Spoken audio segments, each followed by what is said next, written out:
이 시간 함께 보실 성경 말씀은 구약 성경 민수기 제 17장 1절부터 11절까지 말씀입니다.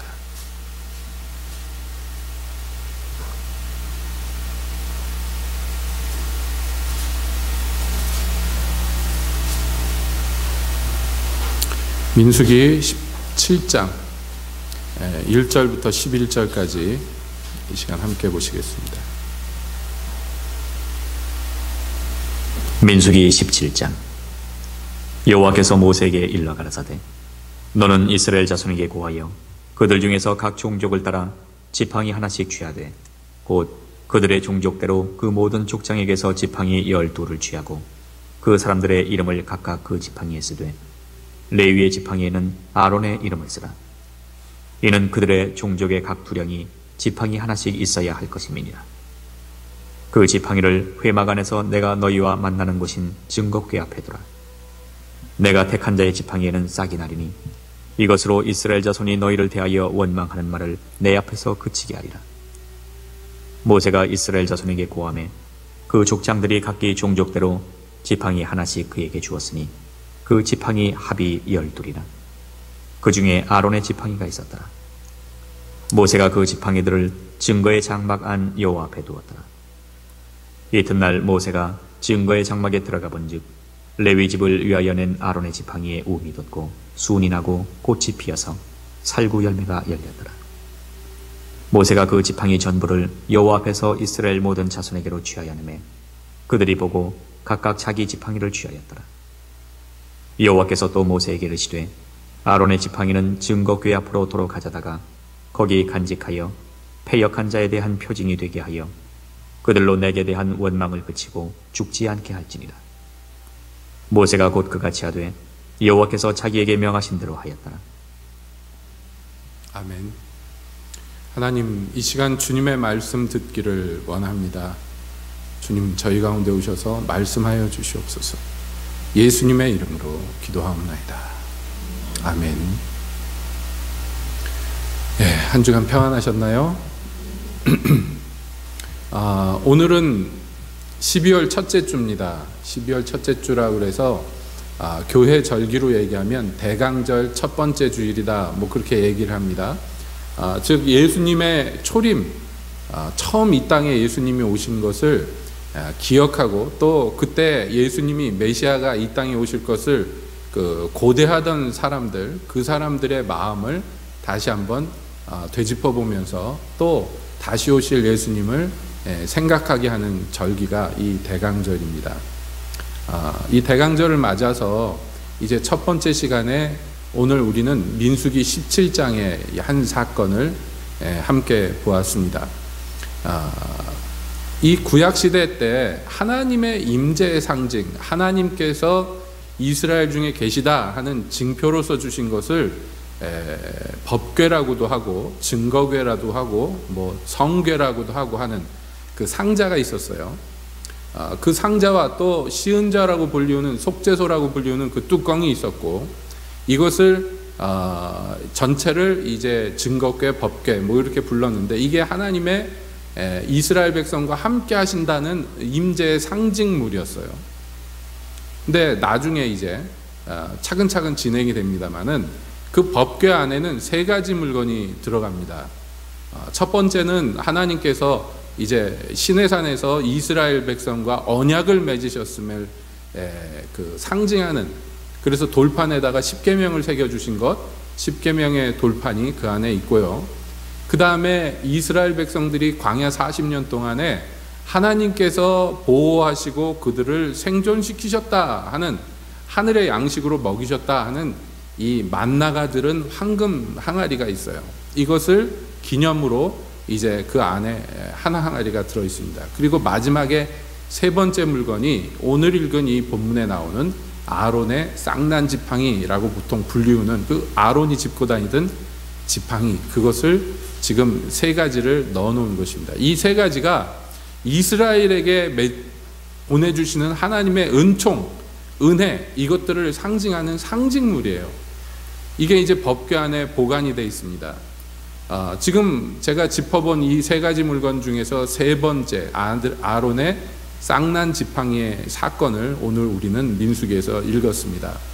이 사건이 왜 일어났는가 하면 그 앞에 얘기들을 볼 수밖에 없어요.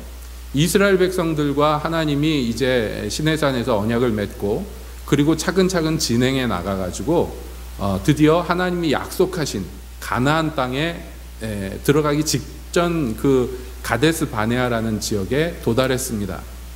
그리고 거기에서 모든 이스라엘 백성들이 이제 기다리는 동안에 각 지파에서 한 명씩을 뽑아서 대표로 이들을 일종의 첩자죠.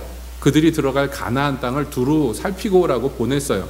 그래서 우리가 보통 12정탐꾼이라고 불리는 이 12명이 나가서 가나안 땅을 40일 동안 두루 돌아다니다가 돌아와서 보고를 합니다. 보고를 하는데 이들 중에서 2명, 여호수아와 갈렙만은 그 땅을 이제 하나님이 우리가 주셨다 이렇게 보고하는데 나머지 10명은 거기 들어가면 우리는 죽는다라고 보고합니다. 그 땅은 거인들이 사는 땅이에요. 그 땅은 싸움을 잘하는 전쟁의 민족들이 사는 땅이고 그 땅에 있는 성읍은 하늘에 닿도록 강한 강철 성읍들이 있다고. 거기 들어가면 우리는 꼼짝없이 죽는데 우리가 보기에 그들에 비해 우리는 메뚜기와 같다고 이렇게 얘기했어요. 그런데 모든 이스라엘 백성들이 누구 말을 들었느냐 하면은 이 10명의 정탐꾼의 말을 들었어요. 그래서 밤새 자기 집에서 온 가족과 함께 통곡을 합니다. 우리는 들어가면 죽는데 하나님이 우리를 들어가라 그러니 우리를 죽으라고 보낸 거 아니냐. 그래서는 그 다음날 전부 나와가지고 뭐라고 외치느냐면 우리가 하나님이 준다는 땅에 들어갔다가는 우리는 다 죽고 우리 자식들은 다 노예로 끌려갈 텐데 그럴 수 없다는 거예요. 그래서 모세와 아론 저 2놈을 없이 하고 그리고 다른 지도자 1명을 세워서 애굽으로 돌아가자. 자기들이 종되었던 땅 애굽 그리로 돌아가자고 그렇게 소리를 지릅니다. 그 꼴을 보고 기가 막혀서 모세와 아론이 그 앞에 그냥 엎드려요. 하나님께 기도해야지 뭐 어떻게 하겠어요. 그리고 여호수아와 갈렙이 나와서 그러면 안 된다고. 그 땅은 정말 젖과 꿀이 흐르는 하나님이 약속한 땅이고 그들이 강하다 할지라도 우리의 밥이라고 하나님이 우리에게 주신다고 그랬으니까 우리 땅이라고 하고 외치니까요. 불난데 기름 부은 것 같이 이 백성들이 전부 들고 일어나서 돌멩이를 들어가지고 쳐 죽이려고 하는 거예요. 그런데 하나님이 그들 가운데 임하셨어요. 임하셔서는 모세에게 말합니다. 비키라고. 이것들을 다 전멸시켜버리겠다고. 하나님 앞에서 모세가 비는 거예요. 하나님, 애굽에서 10가지 재앙으로서 이들을 구원하신 것 모든 백성들이 다 보았는데 이방인들이 다 보았는데 여기서 하나님이 이들을 진멸하시면 그들이 내용도 모르고 말하기를 여호와가 자기 백성을 가나안 땅에 들여보낼 수 없으니 능력이 모자라니 이들을 이 길에서 죽였다고 그럴 거 아니냐고. 하나님 제발 용서해달라고 부르짖습니다. 그래서 하나님이 용서하기로 작정하세요. 그 대신 뭐라고 그러냐면 여기에서 나를 불신하고 내 말을 믿지 아니한 이들 10번이나 이제까지 그 짤막한 2-3년 새에 10번이나 하나님을 거역했던 이들을 참고 또 참았는데 이제는 안 된다는 거예요. 이들 거역한 모든 자들 가나안 땅에 못 들어간다. 단 이들이 붙들려 가서 노예가 될 거라고 울부짖었던 그들의 자녀, 즉 20세 이하의 모든 자녀들만 가나안 땅에 들어갈 것이다 그랬어요. 그리고 그 10명의 정탐꾼들은요, 하나님이 다 거기서 전멸시켜 버립니다. 그러니까 그 백성들이 또 울면서 잘못했다고, 우리가 잘못했나이다 울면서 이제 자기들끼리 막 군대를 모아가지고 가나안 땅을 쳐들어가는 거예요. 모세가 말립니다. 안 된다고. 하나님이 너희와 함께 계시지 아니하니 너희 가면 큰일 난다고. 그런데도요, 울부짖으면서 주야 우리가 잘못했나이다 그러고 가가지고 다 죽었어요. 그리고 이제 그 가나안 땅 앞에서 다시 홍해 쪽으로 이제 유턴을 해서 광야길로 다시 들어가는 거예요. 그러니 이 백성들의 마음이 어떻겠어요? 잘못은 누가 저질렀어요? 자기들이 저질러 놓고 이제 가나안 땅에 죽어도 못 들어가는 거 아니에요? 화가 있는 대로 났어요. 이 죄인들의 특징입니다. 사태는 자기들이 이 지경을 만들어 놓고 분노를 쏟을 대상을 찾아요. 그래서 누굴 찾았느냐 하면 모세와 아론을 찾은 거예요. 그래서 말합니다. 이 하나님을 가까이 섬기는 자들 중에서 레위 자손들이 있는데 이 레위 자손들의 두목격인 고라 가족이 있었어요.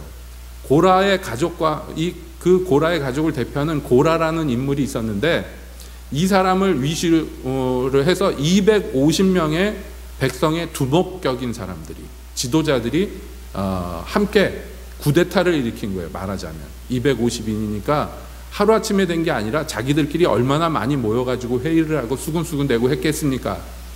그러다가 드디어 D-Day가 돼서 이들이 들고 일어나서 뭐라고 말하느냐, 모세와 아론, 하나님을 원망 안 한다고. 자기들은 누구를 원망하는 거예요? 우리는 하나님 백성이니까 우리는 하나님 원망 안 한다고. 그러면서 모세와 아론을 비난하는데 너희가 너무 교만하고 분수에 지난다.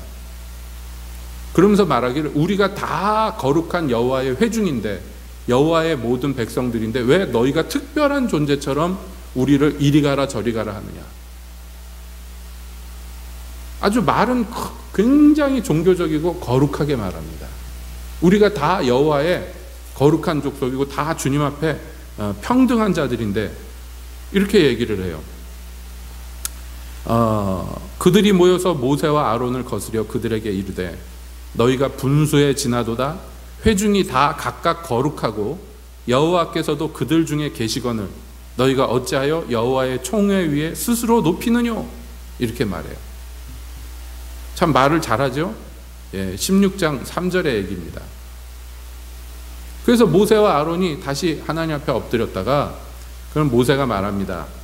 자, 그러면 내일 아침에 누가 여호와의 종인지, 누가 하나님께 속한 자인지, 누가 하나님이 택하여서 자기에게 가까이 오게 한 자인지 하나님께 한번 선택을 맡겨보자. 그래서 하나님의 명령대로 250인들이 다 하나님 앞에 피워놓을 향로를 들고 나와요. 모세와 아론도 각각 향로를 들고 나옵니다. 그런데 그 백성의 지도자들 중에서 이제 고라만 있는 게 아니에요. 고라와 함께하는 무리들이 있었는데요. 그들 중에 엘리압의 아들 다단과 아비람이라는 사람이 있었어요. 이 사람들은 평소에 모세랑 굉장히 가까웠던 사람들인 것 같아요. 그러니까 모세가 특별히 이 두 명을 따로 부릅니다. 따로 불러서 타의를 하고 좋게 얘기를 하려고 따로 부르는데 이 두 명이 뭐라고 그러냐면 우리는 올라가지 않겠노라. 네가 우리를 젖과 꿀이 흐르는 땅에서 이끌어내어 광야에서 죽이려 함이 어찌 작은 일이기에 오히려 스스로 우리 위에 왕이 되려 하느냐. 이뿐 아니라 내가 우리를 젖과 꿀이 흐르는 땅으로 인도하여 드리지도 아니하고 밭도 포도원도 우리에게 기업으로 주지 아니하니 네가 이 사람들의 눈을 빼려느냐. 우리는 올라가지 아니하겠노라 하고 악담을 합니다. 젖과 꿀이 흐르는 땅에 못 들어가게 한 게 아론이 아니고 모세가 아닌데 이게 모세와 아론을 꼭 집어서 너희들 때문에 그 땅에 못 들어갔다. 너희가 우리한테 밭도 포도원도 안 주면서 왕노릇 하려고 그러냐고. 그러면서 이스라엘 백성들의 욕이죠. 욕입니다. 이게 뭐라고 그러냐면 이 백성들의 누나를 빼려느냐. 이게 굉장히 심한 저주스러운 욕이에요. 하나님이 이걸 다 들으셨어요. 하나님이 다 들으셔가지고 결국에는 이 향로를 들고 나왔는데 회막문에 섰는데요. 하나님이 이 두 명을 대적하고 선 그 백성들 앞에 영광 중에 또 나타나셨어요. 그리고 말합니다. 모세와 아론에게 너희 비키라고. 내가 이것들을 다 전멸시켜버리겠다고. 근데 또 모세가 하나님께 부르짖어요. 용서해달라고. 그 하나님이 또 용서해 주시는 거예요. 하여간에 하나님이 용서를 잘해 주셔요. 그리고 나서 이제 모세가 이 대적하는 사람들 있죠? 이 사람들 옆에서 피하라고, 백성들한테 다 물러나라고 얘기합니다. 원래는 백성들이 이 250인뿐만 아니라 나머지 백성들도 이들의 뜻에 동조해가지고 같이 우우 일어났는데, 그래서 전부 다 죽어야 되는데, 그런데 모세가 하나님께 용서를 구해서 하나님이 백성들이 전멸되는 것만은 용서해 주셔요. 그러나 이 반역에 앞장섰던 고라와 그 일당들을 가운데 놓고 빨리 떠나가라고. 그때 모세가 말합니다. 내가 이 일당들을 내가 죽이는 게 아니라고. 그러면서 그들의 가장 지도자인 고라와 또 앞에서 언급됐던 다단과 아비람, 이 사람들을 지목해서 말합니다. 이들이 오늘 심판받아 죽는데 이들이 죽는 게 다른 사람들의 일반적인 죽음 같은 거였다면은 이거 하나님이 죽이시는 것이 아니지만 일반적이지 않은 죽음으로 이들이 심판받아서 너희가 알게 될 거라고. 이거 하나님이 직접 하는 심판이라는 것을. 그래서 어떻게 됐느냐? 땅이 갈라져서요, 산채로 음부에 다 떨어져 버렸어요. 이 고라의 모든 가족과 그들과 함께했던 다단과 아비람의 모든 가족들이 산채로 음부에 빠져버리고 다시 땅이 닫혀버리고 여호와의 제단에서 불이 나와가지고 250인 향로를 들고 있는 사람들을 다 태워버렸어요. 백성들이요 놀라가지고 두려워서 다 도망쳤습니다. 그 광경을 보고요. 생각해보세요. 눈앞에서 땅이 갈라져서 산 사람들이 다 빠져서 떨어져 나가면서 비명을 지르는데 그 소리가 얼마나 두려웠는지 백성들이 다 도망갔어요. 이들이 다 저 깊은 음부로 떨어진 다음에 땅이 다시 닫혀버렸어요. 누가 봐도 이거 하나님이 하시는 거죠. 그런데 이 도망쳤던 사람들이 여기서 끝나면 괜찮은데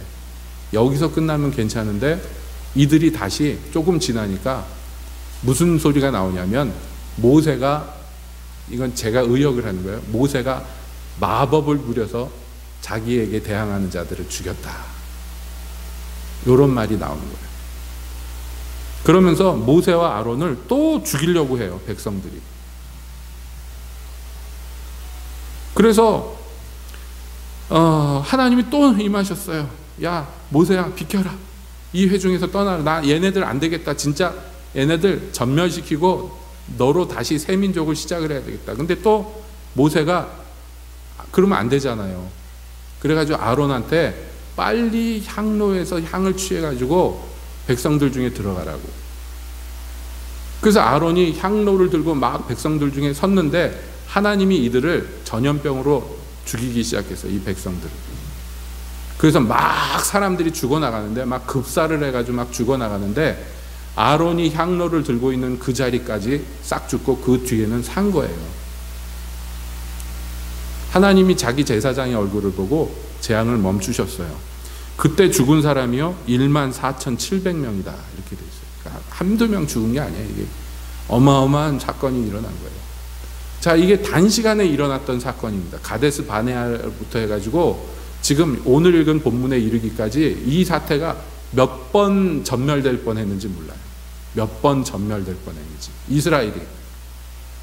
이스라엘의 생사가 정말 이 막 외줄타기 하는 것 같아요. 까딱까딱 하다가 그냥 톡 떨어지면 죽는 건데 죽는지도 모르고 계속 하나님을 도발합니다. 계속.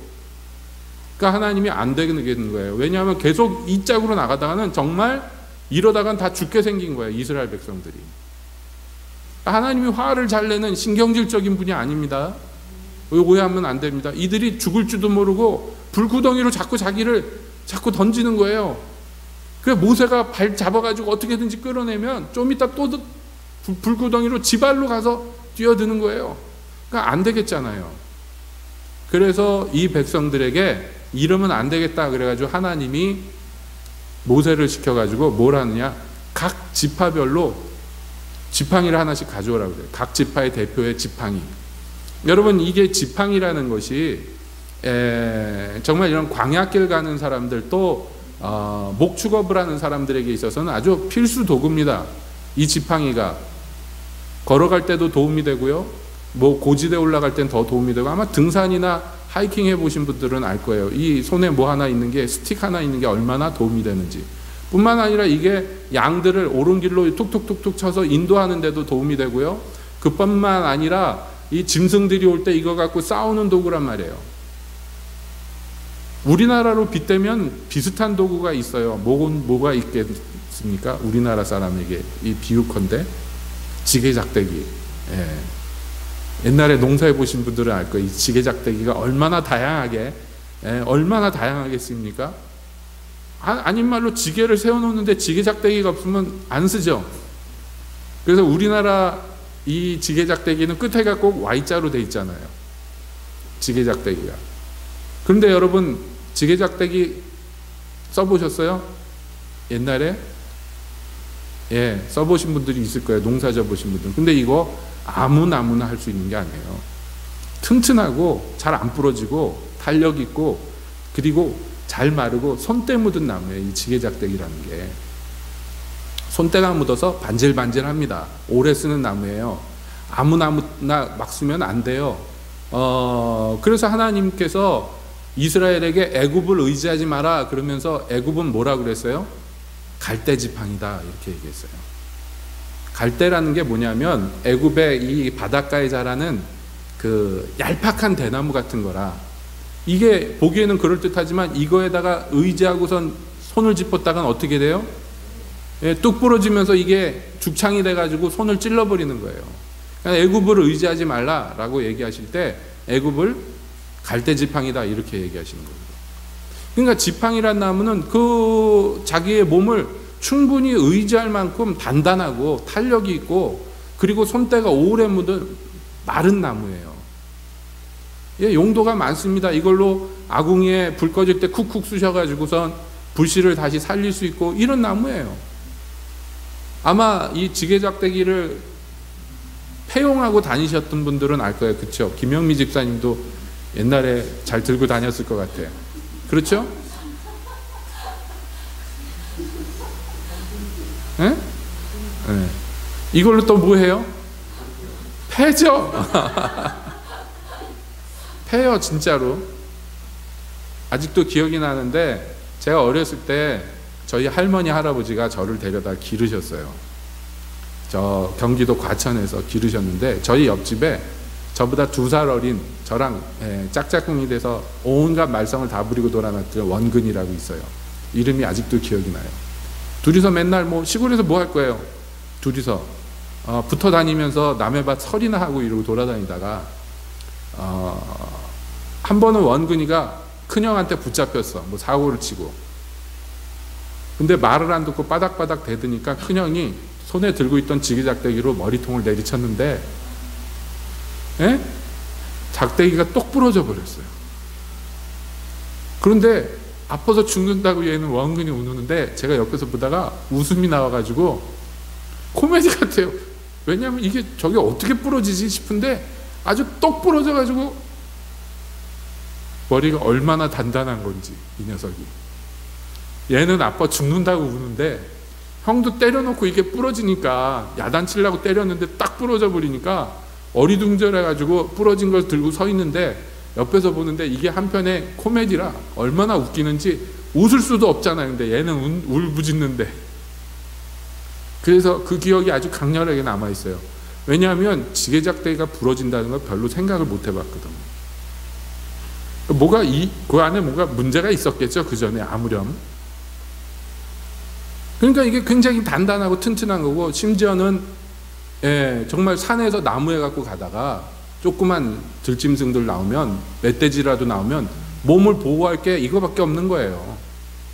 목자의 지팡이라는 게 이렇게 다용도로 쓰이는 것입니다. 그런데 공통점이 있어요. 뭐냐 하면 이거는 죽은 지 오래된 나무여야 돼요. 생나무는 안 돼요. 절대로. 생나무는 안 되는 거예요. 오래 사람 손을 타고 오래 말라가지고 오랫동안 갖고 다녀가지고 이거야말로 정말 돌덩이처럼 딱딱하게 굳은 오래된 나무예요. 여러분 이게 뭔지 아시겠죠? 그런데 12지파에게 지팡이를 하나씩 다 걷어서 이거를 하나님의 성막에 있는 그 법궤 앞에다 놓으라고, 내가 선택한 지팡이에 싹이 날 거라고 하나님 말씀하셨어요. 이것은 지팡이를 선택하신다는 건 어떤 의미입니까, 여러분? 여러 가지 의미가 있을 거예요. 그런데 과연 그 다음날 들어가 보니까 무슨 일이 일어나느냐? 아론의 지팡이에 싹이 났을 뿐만 아니라 꽃이 피어서 거기에 열매까지 맺혔어요. 살구 열매가 맺혔어요. 이게 아마 살구나무였나 봐요, 이 지팡이가. 근데 여러분 이 지팡이가 지게작대기가 무슨 나무인지 알게 뭐예요. 이게 어떤 나무는 10년도 쓰고 막 더 쓴 나무도 있는데 이 손때가 반질반질한 거예요. 지금 그것을 하나님은 어떤 장치로 쓰시기 위해서 이 일을 하셨어요. 어떤 장치냐 하면 이 지팡이로 더 이상 이스라엘 백성들이 나에 대해서 원망을 하지 못하게 하겠다라고 얘기해요. 왜냐하면 이들이 원망하는 것은 죄를 범하는 것이며 심판을 자초하는 것이며 하나님과 충돌하는 짓이에요. 이 백성들을 보호하시기 위해서 이러한 말하자면 이벤트를 여셨는데, 여러분 생각해 보세요. 이 쌍난 지팡이가 그런 역할을 할 수 있을까요? 백성들로 하여금 하나님을 더 이상 원망하지 않게 할 수 있는 장치가 될 수 있을까요? 이 지팡이가요? 여러분 생각엔 어떠세요? 잘 모르겠죠? 이 완악한 백성들이 그 지팡이 하나 있다고 하나님 원망할 거 안 하겠느냐 말이에요. 근데 하나님이 그렇게 하셨어요. 그렇게 하셨어요. 왜냐하면 패역한 자에 대한 표징이 되게 하려고 이것이 싹이 난 지팡이가, 아론의 지팡이가 선택됐다고 얘기하시는 거예요. 그러니까 여기에서 우리가 알 수 있는 건 뭐냐면, 이 근래에 이스라엘 백성들이 몇 번이나 전멸될 뻔했던 그 사건들을 우리가 되짚어 보면 알 수 있는데, 그게 뭐냐면 이 백성들이요, 모세나 아론을 하나님이 보낸 종이라고 인정을 안 해요. 어떤 때는 인정을 해요. 어떤 때는 자기들 필요할 때는 뭐 왜 먹을 거 달라, 마실 거 달라 그럴 때 누구한테 와가지고 난리를 쳐요? 예, 모세와 아론한테 와서 난리를 쳐요. 물 없다고, 뭐 하다고. 근데 막상 자기들의 진로를 결정하거나 중요한 것을 하려고 할 때는 인정을 하지 않아요. 저 고라가 했던 말처럼 우리가 다 거룩한 하나님의 백성인데 니들이 뭔데 우리 앞에서 왕노릇 하려고 하느냐. 인정을 하지 않아요.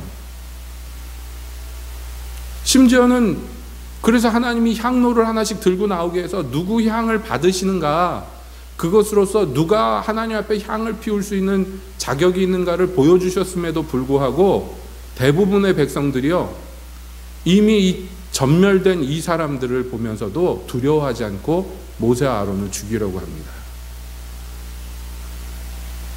그러니까 뭐가 없는 거예요. 이 사람들한테 뭐가 없어요. 뭐가 없냐면 도대체 하나님이 누구를 선택하고 하나님이 왜 이들을 사용하시는지 이런 개념이 없는 거예요.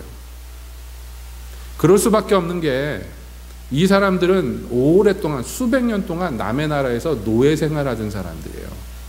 여러분, 노예라는 게 뭐냐면 그저 가축이에요. 사람 가축이죠. 그러니까 일 시키는 건 시키는 대로 하고 말 안 들으면 채찍질하고 굶기고 이런 꼴밖에는 경험을 못하는 거란 말이에요. 북한에서 탈북하신 분들이 한국에 와서 정착할 때요, 바로 정착을 안 시키고 그 세터민이라고 그래서 그 사람들 데려다가 사상교육도 하고 생활교육도 하고 막 그러잖아요. 그리고 나중에 이 정착금을 줘가지고 내보내는데 태반이 적응을 못해요. 남한 사회에. 태반이 뭐예요? 대부분 막 적응을 못하고 정착금 다 날리고 또 거지꼴 되고 이런 사람들이 많고, 심지어 그래서 못 살겠다 그래 북한으로 도로 넘어가는 사람도 있는 그런 처지예요. 이유 중에 하나가 뭐냐면 이 사람들이 평생에 누가 시키는 것만 하는 거고 살았던 사람들이라 자발적으로 뭘 할 줄을 모르는 거예요. 이게 제일 어려운 점이라고, 정착하는 데 있어서 제일 어려운 점이에요. 제가 처음에 대학을 갔는데 대학생 신입생들이 들어오면 오리엔테이션이라는 걸 하잖아요. 모아놓고. 그런데 그게 그런 거 하는지도 모르고 학교도 안 가고 그저 학기 시작하면 가면 되겠지 그러고선 딴짓하고 돌아다니다가 학기 시작해서 갔는데 적응을 못하는 거예요. 왜냐하면 신입생들 모아놓고 대학생활 이런 거다, 어떻게 해야 된다, 이거 가르치는 게 오리엔테이션인데 제가 안 갔잖아요. 그러니까 어떻게 하는지 모르고 갔는데, 고등학교 때까지만 해도 어떻게 했어요? 내가 몇 반인지 배정받은 대로 가고 거기에서 시간표 나오면 그 시간표대로 하고 선생님이 하라고 그러면 하라는 대로 하고 이러면 되잖아요. 근데 대학은 그게 아니잖아요. 대학은 자기가 어떤 과목을 공부할 건가 자기가 선택해서 시간표를 짜야 되고 자기가 강의실을 알아서 찾아다녀야 되고 그러는데, 이걸 어떻게 해야 되는지 배우질 못했기 때문에 아무것도 모르는 거예요. 그래서 학기가 시작이 돼서 갔는데 뭐 어디 이름이라도 붙어있나, 내 이름 붙어있나, 몇 반으로 가라고 뭐가 있나 이렇게 돌아다니면서 보는데 없어. 그래가지고 눈치를 이렇게 보니까 사람들이 막 가가지고 뭘 막 써내는데 옆에서 이렇게 보니까 시간표를 막 짜더라고요. 아, 대학은 시간표를 자기가 짜는 거구나. 그래가지고 이제 그걸 종이를 한 장 구해가지고서 이제 수강 신청이라고 그러죠. 수강 신청을 하는데 눈치를 봐가면서 옆에 있는 사람들 거 이렇게 봐가 컨닝해가지고 이제 막 채워 넣었어요. 아무것도 모르고 한 거예요. 아무것도 모르고. 필수 학점이라는 게 있다는 것도 모르고, 필수로 들어야 되는 과목이 있다는 것도 모르고, 참 무지하면 용감한 거예요. 그래가지고선 써서 냈는데, 다행히 그래 수강 신청은 된 거예요. 됐는데 문제는 뭐냐면, 수강 신청하는 날도 따로 있다는 걸 몰라요. 요즘엔 다 인터넷으로 하지만 옛날에 다 손으로 써냈을 텐데 1학년이 하는 시간이 있고 2학년이 하는 시간이 있고, 그런데 저는 뭣도 모르고 갔다가 졸업반들이 4학년이 수강 신청하는데 옆에서 이렇게 보면서 베꼈으니 1학년인데 신입생인데 과목만 들어가면 4학년하고 수업을 듣는 거예요. 그러니까 한동안 동기가 누군지도 몰라.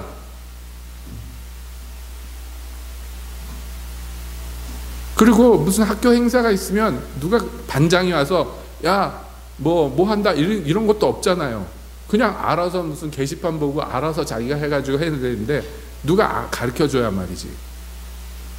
그러니까 막 하고 싶은 대로 하고 돌아다닌 거예요. 1학년 때 하고 싶은 대로. 나 이제 동기들 점점 알게 되고, 그래가지고 매점에서 이제 친구 좀 생기니까 동기들하고 앉아서 뭐 간식 먹고 있는데 어떤 아저씨가 딱 오더니 매점에 들어오니까 학생들이 분분히 일어나서 절을 해요. 인사를 꾸벅꾸벅 하는데 저는 처음 본 사람이라 누군가 그래서 인사도 안 하고 혼자 앉아 있는데, 그 아저씨도 저를 유심히 보더니 얘는 누군데 이 우리 과 애들하고 같이 앉아 있나 그러는 거예요. 그리고 와가지고 이렇게 보더니 자네 누군가? 그래서 아무개인데요. 그랬더니 그러더니 말하는 거예요. 1학년 중에서 유일하게 필수 과목인데 자기 거 신청 안 한 이 출석표에 이름이 쭉 있잖아요. 근데 하필 차시라서 맨 끝에 있어 이름이. 그런데 자기 과목이 몇 개 있는데 하나도 신청을 1학년들이 다 했는데 혼자 안 한 놈이 있는 거예요. 누군가 봤는데 얘구나 그래가지고 자네가 아무개구만, 내가 빨간 볼펜으로 이름 박박 지었네 그러고 가는 거예요. 찍혔어요. 졸업할 때까지 삐져가지고 그 양반이 성격이 되게 안 좋은 사람입니다. 모에게다 옆으로 샜는데 뭐예요 이게? 예? 이렇게 무식하면 아무데나 가는 거예요. 뭐 할 줄 모르면 아무 짓이나 하는 거예요. 이스라엘 백성들이 딱 이런 거예요. 이스라엘 백성들이 하나님이 모세를 아론을 괜히 세워놓은 게 아닌데 모르는 거예요. 이 사람들이 왜 우리를 이렇게 이끌고 다니는지 모르는 거예요. 잘 몰라요. 잘해줄 때는, 기적을 일으킬 때는 와 하고 쫓아가는데 자기들이 하기 싫은 거 하라고 그럴 때는 저게 우리 주인인가? 노예 생활만 했잖아요. 주인은 아닌 것 같아. 근데 왜 우리더러 하기 싫은 거 하라고 그러지? 왜 우리는 가나안 땅 들어가고 젖과 꿀이 흐르는 땅에서 이제 호요식하고 싶은데 왜 못 들어가게 하지? 그러니까 원망이 나오는 거예요. 이해가 안 되는 거예요. 하늘에서 만나를 내려주고 막 홍해를 갈라주고 그럴 때는 저 양반들이 우리를 잘해주네, 좋네 그러고 쫓아갔는데 뭔가 마음에 안 드는 일을 하면 이해를 못하는 거예요. 왜 우리한테 이러는지. 그러니까 저놈들이 나쁜 놈들이야 이렇게 단순하게 넘어가는 거예요. 왠지 아시죠? 노예라서 그래요. 생각할 줄은 몰라요. 시키는 것만 하던 사람들이. 그것도 좋아서, 주인이 시키는 걸 좋아서 한 게 아니라 매가 두려워서 벌 받을까 봐 하던 사람들. 그러니까 이걸 바꿔줘야 되는데 하나님이 그래서 특별히 지팡이를 선택한 거예요. 지팡이를. 지팡이가 뭐예요? 이게 지팡이가 목자의 도구요, 주인의 도구요, 맴매하는 도구란 말이에요. 지팡이를 선택해서 주인이 누구를 선택했는가? 예? 주인이 말이에요. 여러분 우리나라도 옛날에 보면 소장농들 있고 머슴들 있으면 주인이 직접 와가지고 이래라 저래라 안 하고 중간에 세우잖아요. 누구를. 그걸 마름이라고 그러잖아요. 이 마름들이 나쁜 짓을 하면 나쁜 마름이 되는 거잖아요. 그것처럼 하나님이 이렇게 이 백성들을 돌보라고 누구를 세워놨는데 이걸 얘네들이 모르니까 지표를 하나 보여주는 거예요. 지표를. 이게 내가 너희를 돌보라고 보내는 목자다 하는 지표로 지팡이를 특별히 선택해서 있을 수 없는 지팡이를 만들어 놓은 거예요. 세상에서 존재할 수 없는 지팡이. 죽은 지 오래돼서 빼짝 말랐는데 거기에서 순이 돋고 꽃이 피고 열매까지 맺었어요. 살구가 달려 있어요. 여러분, 이것으로서 백성들을 더 이상 헷갈리지 않게 이 무지한 것들이 이해할 수 있는 장치로 주셨어요. 그런데 또한 이 아론의 쌍난 지팡이는 그 이후로도 영원토록 대대로 그러므로 하나님이 세운 목자라는 징표가 되는 것입니다. 그런데 종종 이스라엘은 또한 무엇으로 비유되느냐 하면 이 밑둥이 잘라져 버린 나무, 예? 하나님이 심판하셔가지고 죽어버린 나무예요. 그래서 이 나무가 뭐냐면 그루터기만 남은 나무예요. 옛날에, 요즘에도 이게 벌목한 나무들 보면 밑에 잘라버리면 그냥 그루터기만 남아있으면 이건 나무긴 나무인데 아무 쓸데가 없잖아요. 이건 뭐만 해요? 거 가서 앉아있는 거나 해야지 뭐. 그 앉아있는 것도 깨끗하게 잘 잘라놓으면 앉아있는데 삐뚤삐뚤하면 앉지도 못하잖아요. 그런데 이스라엘이 꼭 이런 나무예요. 베어진 나무예요. 그런데 하나님께서 뭐라고 약속하셨냐면 거기에서 새 순이 돋게 하겠다 그랬어요. 순이 돋게 하겠다. 그래서 우리가 함께 보기도 했습니다만 스가랴 6장 12절부터 하나님이 이스라엘에게 이렇게 약속하시는데, 고하여 이르기를 만군의 여호와께서 말씀하시되 보라, 순이라 이름하는 사람이 자기 곳에서 돋아나서 여호와의 전을 건축하리라. 그가 여호와의 전을 건축하고 영광도 얻고 그 위에 앉아서 다스릴 것이요 또 제사장이 자기 위에 있으리니 그 두 사이에 평화의 의논이 있으리라 그랬어요. 이 순이란 사람이 있는데 이 사람은 왕이며 동시에 제사장인 존재. 그가 무너진 하나님의 성전을 다시 지을 것이다 이렇게 얘기했어요. 이건 누구에 대한 예언입니까? 예, 예수님에 대한 예언입니다. 창세기에 보면은 야곱이 죽으면서 아들들을 놓고 예언을 하는데 그 예언 중에 유다에 대해서 뭐라고 했냐면 이 유다의 지파에서 홀이 나오며 거기에서 새 순이 돋을 것이다 그랬어요. 그래서 그가 이 온 이스라엘을 영영히 다스릴 거다 그랬어요. 그러니까 예수님에 대한 예언이 뭐냐 하면 순이라고 표현이 됩니다. 싹이라고 표현이 돼요. 이게 예수님의 상징 중에 하나예요. 오실 메시아에 대한 상징 중에 하나예요. 싹. 그런데 이 싹이 항상 어디서 나느냐 하면 날 수 없는 데서 나는 싹이에요. 죽은 나무에서 나는 싹이에요. 생명이 없는 곳에서 생명을 시작하고 그리고 그것이 무럭무럭 자라서 열매를 맺게 하는데 이게 이제 싹이고 이것을 이제 한자로 쓰면 순이라고 얘기하죠. 새순이 돋았다 할 때 그 순. 그러므로 아론의 쌍난 지팡이는 아론의 제사장직을 하나님이 세우셨다는 중요한 지표이며 동시에 이것이 법궤 안에 보관이 되는데 말씀드린 대로 법궤 안에 보관되는 이 세 가지 물품들이 다 뭐냐면 오실 메시아의 상징이란 말이에요. 하나님의 말씀이신 예수님, 하늘에서 내린 생명의 떡이신 예수님, 그리고 목자가 되시며 그 목자도 어떤 목자예요? 생명을 주는 목자가 되시는 예수님에 대한 상징이래요. 상징이에요. 이게 하나님의 언약궤, 이스라엘과 하나님이 약속을 맺으셨다, 계약을 맺으셨다라는 상징으로 주신 이 법궤 안에 이것이 영영히 보존이 되는 거예요. 이게 드디어 실체가 나타나는데 그 실체가 나타날 때 무엇으로 나타나냐? 바로 예수님으로 나타나는 거예요. 이 약속들이.